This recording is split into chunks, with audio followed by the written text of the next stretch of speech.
عذر بنتا ہی نہیں ہے. ہر ایک کے پاس گھڑیاں ہیں اور مساجد میں بھی اعلان ہو رہے ہوتے ہیں کہ اتنا ٹائم رہ گیا ہے. تو آپ اذان کے ٹائم سے 5 منٹ کم از کم 5 منٹ پہلے کھانا پینا بند کر دیں.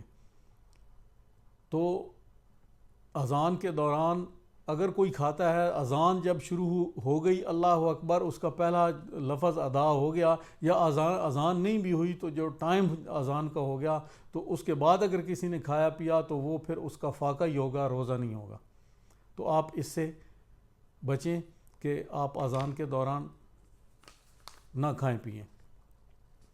باقی سوالات میں سے آصف بھائی ہیں، آصف قادری صاحب، یہ شادیہ سے ہمارے دوست ہیں. انہوں نے سوال پوچھا ہے کہ اگر پہلی رکعت میں سورہ الکافرون پڑھ دی گئی، قل یا ایھا الکافرون، اور دوسری رکعت میں سورہ کوثر پڑھی گئی،